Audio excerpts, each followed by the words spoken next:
Hello guys, स्वागत हो आपका फिर से हमारे यूट्यूब चैनल पे the learning hub. In the last video we studied about the geo political strategic overview of Jammu Kashmir and Ladakh. और अब जो टॉपिक हम पढ़ने जा रहे हैं, that's the politico administrative legacies of the peninsular region. के राजा महाराजा के दौर से, उनके रूलिंग पीरियड से, यानी कि जब वो रूल कर रहे थे, क्या क्या चीज़ें ऐसी हैं जो हमें विरासत में मिली हैं। किनको? The residents of Jammu and Kashmir को, कि जो जो जम्मू कश्मीर में रहते हैं उनको क्या क्या चीज़ें जो हैं विरासत में मिली हैं। किन से? राजा महाराजा से। उन्हीं को लेगेसीज बोलते हैं। तो वी विल डिस्कस दीज, जो कि यहाँ पे मेंशन किए मैंने।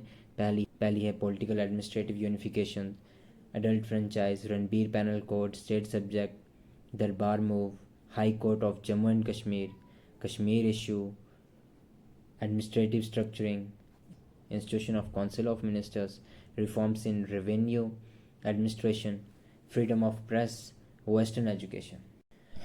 And the first point we will discuss is political and administrative unifications. अब political और administrative unifications क्या थी, उन लोगों को ये easily clear हो जाएगा जिन्होंने हमारी लास्ट वीडियो देखी, जियो पॉलिटिकल स्ट्रेटेजिक ओवरव्यू। अब उसमें हमने ये डिस्कस किया था कि 1846 में जम्मू कश्मीर की फॉर्मेशन हुई, जम्मू कश्मीर शेप में आया। और उससे पहले क्या होता था? Until 1846 Jammu and Kashmir was ruled by different kings of different dynasties. ये हमने डिस्कस किया था लास्ट वीडियो में।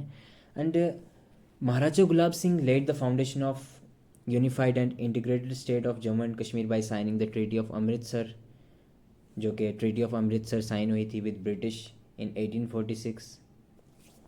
And it was the first political and administrative unification, and state then was put under various king of the Dogra dynasty. अब जब महाराजा गुलाब सिंह ने, I think इसको ज़्यादा डिस्कस करने की, ज़्यादा एलिब्रेट करने की ज़रूरत नहीं है, बिकॉज लास्ट वीडियो में ऑलरेडी इसके ऊपर एक अलग से टॉपिक हमने डिस्कस किया था। तो अब जब ट्रीटी ऑफ अमृतसर साइन हुई थी, उसके बाद डायनेस्टी में जो डिफरेंट किंग्स थे उन्होंने डिफरेंट रीजन्स को जो है डिफरेंटली रूल किया था। और उसके बाद क्या हुआ कि they continued ruling during the period of signing instrument of association. अब इंस्ट्रूमेंट ऑफ एसोसिएशन क्या है, वो हमारा नेक्स्ट टॉपिक है। We will also make a different and elaborating video on it कि इंस्ट्रूमेंट ऑफ एसोसिएशन क्या था। बट समझने के लिए हम ये जान लेते हैं कि ये एक ऐसा टाइम था जब जम्मू कश्मीर को पाकिस्तान से थ्रेट था। पाकिस्तान ने अपने कुछ ट्राइबल मैंस भेजे थे यहाँ पे, और उस टाइम पे क्या हुआ था कि इंस्ट्रूमेंट ऑफ एसोसिएशन साइन हुआ था इंडिया के साथ, इंडियन यूनियन के साथ, कि हम टेम्परेरी जो है Jammu Kashmir part of India बन गया था। तो नेक्स्ट यही थे पॉलिटिकल एंड एडमिनिस्ट्रेटिव यूनिफिकेशंस कुछ। और इसमें क्या हुआ था, मोनार्की रूल जो था वो भी ख़त्म हो गया था 1951 में।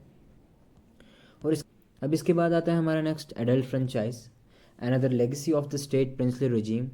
With creation of Praja Sabha in 1934 by Maharaja, principle of adult franchise was also adopted in the state.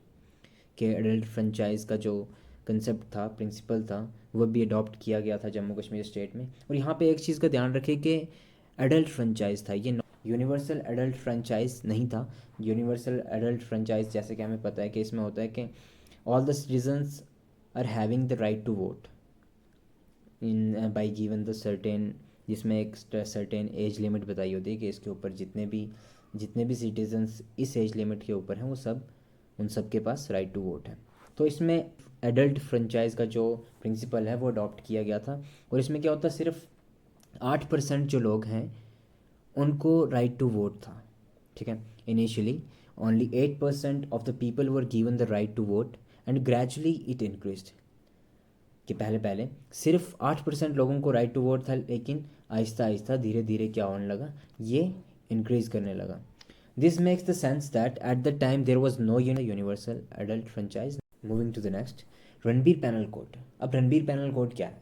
सबसे पहले तो सिंपली जो महाराजा रणबीर सिंह थे, ये रणबीर पैनल कोड उनके नाम के साथ लिंक्ड है। तो आरपीसी यानी कि Ranbir penal code was implemented in 1932 during Dogra rule. जबकि कौन थे डोगरा रूलर उस टाइम पे? महाराजा हरि सिंह। और this RPC deals with the criminal laws and related issues. जितने भी क्रिमिनल एक्टिविटीज़ या क्रिमिनल लॉज हो गए या क्रिमिनल कोई भी एक्ट हो, वो सारे किसके अंडर आते हैं? आरपीसी के, जो कि क्या है? रणबीर पैनल कोड के अंडर। और जैसे कि इंडिया में आईपीसी है, तो उस टाइम पे जम्मू कश्मीर में जो है आरपीसी होता था, यानी कि रणबीर पैनल कोड। तो इसके बाद जो हमारा नेक्स्ट है फोर्थ, वो है स्टेट सब्जेक्ट।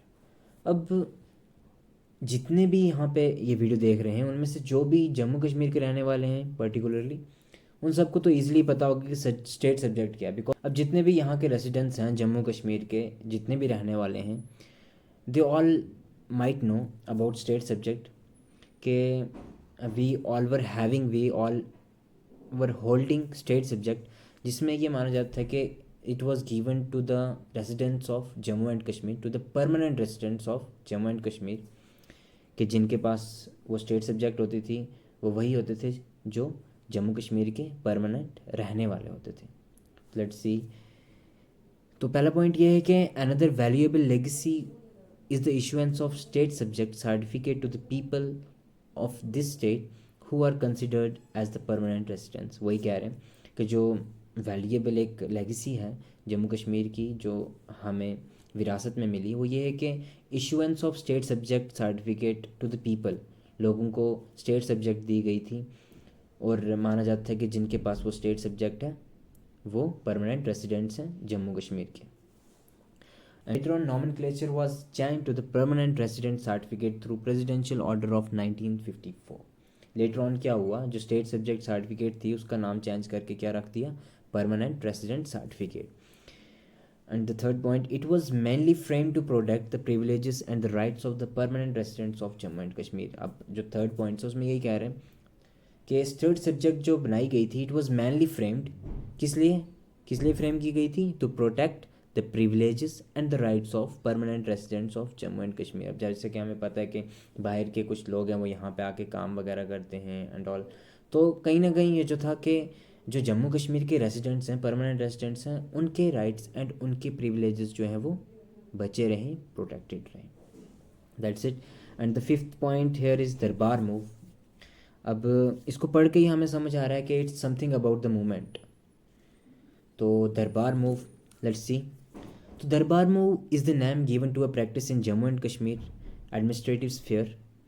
अब जिसमें क्या होता है, ये दरबार मूव जो है ये एक ऐसी प्रैक्टिस है जम्मू कश्मीर में, जम्मू कश्मीर के एडमिनिस्ट्रेटिव स्फीयर में, जहाँ पे क्या होता है, जो सिविल्स होते हैं वो क्या करते हैं? बाई एनुअल शिफ्टिंग करते हैं from Jammu to Srinagar and Srinagar to Jammu.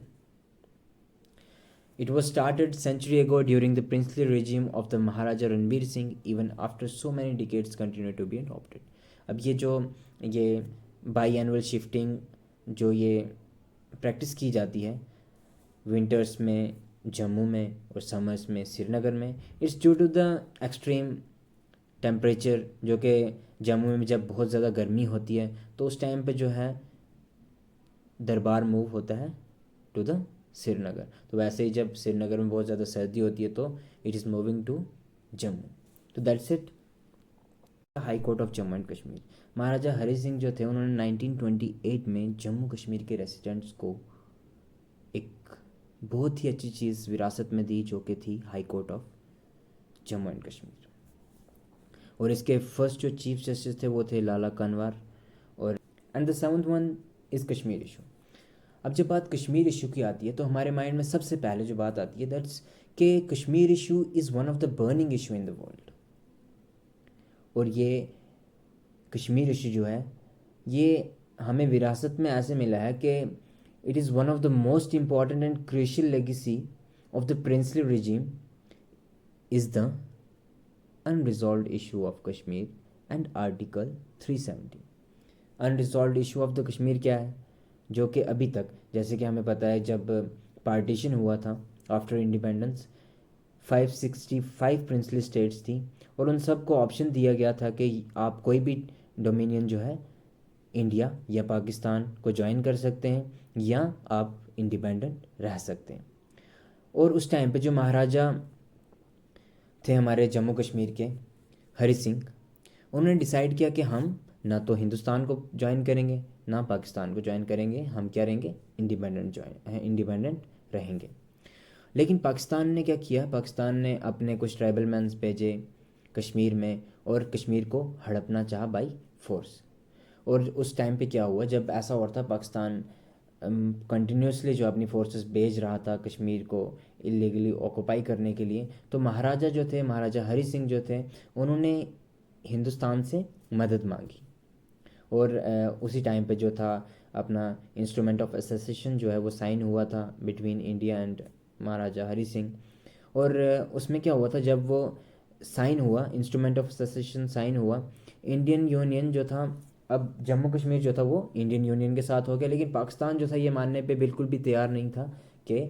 तो अब इसके बाद बात आती है आर्टिकल 370 की, कश्मीर इशू का। तो हमें पता चल गया ये भी हमें विरासत में मिला, अभी तक जो है अनरिजॉल्व है कश्मीर इशू, अभी तक जो है पाकिस्तान और हिंदुस्तान के बीच में कश्मीर को लेकर डिस्प्यूट चलता जा रहा है। और अब बात आती है 370 आर्टिकल की, कि इसमें कहते हैं, हमारा जो फोर्थ पॉइंट है यहाँ पे, if at the time of Maharaja if at that time Maharaja of Jammu and Kashmir state had decided to join the Indian Union in the initial days of the partition, then like many other princely states which casted their votes in favor of India, the state Jammu and Kashmir might not be placed under the Article 370 which is the special provision to the Jammu and Kashmir। अब हमें पता है कि 370 article जो है जम्मू कश्मीर को special provision में मिला हुआ है, लेकिन जो तीन टोटली तीन प्रिंसली ऐसे स्टेट्स थी जिन्होंने ना तो हिंदुस्तान को ज्वाइन किया था ना पाकिस्तान को ज्वाइन किया था, जूनागढ़, हैदराबाद और जम्मू एंड कश्मीर। तो अब हैदराबाद और जूनागढ़ ने तो वोटिंग वगैरह करके हिंदुस्तान के साथ फेवर में ज़्यादा लोग थे इसलिए हिंदुस्तान के साथ आ गए, लेकिन अगर इनिशियल डेज़ में ही, पार्टीशन के इनिशियल डेज़ में ही जो महाराजा हरी सिंह थे, अगर वो उस टाइम पे वोटिंग वगैरह करवा के हिंदुस्तान को ज्वाइन कर लेते तो शायद आज हमें, अभी तो फ़िलहाल 370 आर्टिकल जो है टूट चुका है, तो शायद हमें 370 आर्टिकल अभी तक इंजॉय करने को नहीं मिलता। That's it. तो hence this both could be regarded as the legacies of the princely regime. Remember 370 article जो है वो अब नहीं रहा है। And the next point, eighth, administrative structuring. अब एडमिनिस्ट्रेटिव स्ट्रक्चरिंग में क्या था कि जो महाराजा रणबीर, यहाँ पे मिस टाइप हुआ है, प्लीज़ करेक्ट इट, महाराजा रणबीर सिंह जो थे, he brought a drastic change in the administration by dividing state into 3 provisions। महाराजा रणबीर सिंह ने स्टेट जो थी जम्मू एंड कश्मीर उसको 3 प्रोविजंस में जो है डिवाइड किया था। जम्मू को इंटू द 7 डिस्ट्रिक्ट्स, कश्मीर को into the 6 districts and Ladakh into the 2 divisions of Ladakh and Gilgit. The entire administrative structure has been adopted as a legacy in the state of Jammu and Kashmir। However, some minor and major changes were made over the courses of the time। और ये mainly जो administrative structuring हुई थी ये mainly इसलिए हुआ था कि एक इफेक्टिव एडमिनिस्ट्रेशन हो सके, अच्छे से हम रूल कर पाएँ, लोगों की जो जितनी भी प्रॉब्लम्स वगैरह हैं वो जो है एडमिनिस्ट्रेशन तक पहुंच पाएँ। ये उसलिए जो था डिवाइड करके इनटू द 3 प्रोविजंस महाराजा रणबीर सिंह ने एक ड्रास्टिकल चेंज लाया था इन administrative structuring. And the ninth point, institution of council of ministers। Another significant legacy of the princely regime is introduction and adoption of institution of council of minister। अब council of ministers जो थे उनको दीवान्स कहते थे। council of ministers are known as Devans. Maharaja Gulab Singh introduced the system of entrusting the civil administration of the state in the hands of councils of minister। महाराजा गुलाब सिंह जो थे वो जो सिविल एडमिनिस्ट्रेशन एक स्टेट की थी वो किनके जो उन्होंने किनके हाथ में थी, काउंसिल्स ऑफ मिनिस्टर के हाथ में थी। और जो दीवान्स थे वही काउंसिल ऑफ मिनिस्टर जो थे, they were responsible for the smooth functioning of the state. ठीक है, तो उसके बाद 10th वन है reforms in the revenue administration. अब जो रेवेन्यू एडमिनिस्ट्रेशन थे उसमें भी कुछ रिफॉर्म्स लाए गए। महाराजा हरि सिंह जो थे introduce the system of collecting revenue in cash instead of kinds और things.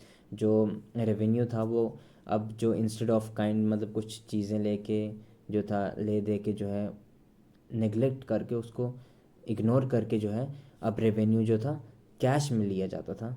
Revenue was collected in cash, तो which proved beneficial for government and the entire people.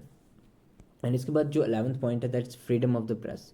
अब सिंपली फ्रीडम ऑफ प्रेस से ही हमें पता चल जाता है इट्स अबाउट कि जो प्रेस थी उसको फ्रीडम दी गई। तो Maharaja Hari Singh decided to remove the restrictions imposed on the freedom of press. Maharaja Hari Singh ने जो था डिसाइड किया कि जितनी भी रेस्ट्रिक्शंस वगैरह हैं फ्रीडम ऑफ प्रेस के ऊपर वो सारी जो हैं हटाई जाएंगी। Last one, the 12th one is western education, जिसमें क्या हुआ, Maharaja decided to expand the educational system on the western lines in order to make the native people of the state to receive quality education. अब simply western education, we are well known about it कि western education जो है it's proven to be beneficial, क्योंकि इसमें कहीं ना कहीं जो है एक इंसान की अपलिफ्टमेंट के लिए, पर्सनैलिटी डेवलपमेंट के लिए western education is proven to be very significant. तो वेस्टर्न एजुकेशन का कंसेप्ट जो था वो भी महाराजा ने डिसाइड किया कि ये भी हम जो है अपनी जम्मू एंड कश्मीर स्टेट में लाएंगे, ताकि इससे क्या हो, हमारे जितने भी जम्मू कश्मीर के रेसिडेंट्स हैं, जितने भी जम्मू कश्मीर के रहने वाले लोग हैं, उन सबको क्वालिटी एजुकेशन मिले। Go guys, now we completed the topic administrative legacies of the princely regime, and the next video we will upload, it will contain the topic political awakening in the Kashmir, and hope so कि आज की video आपको अच्छी लगी हो और समझ आई हो। and in case if you are having any type of the doubt या anything lacks, please let me know in the comment section so I can help you go through it, and hope so video अच्छी लगी हो, और अच्छी लगी हो तो please like, share और सब्सक्राइब ज़रूर करें। Thank you so much guys.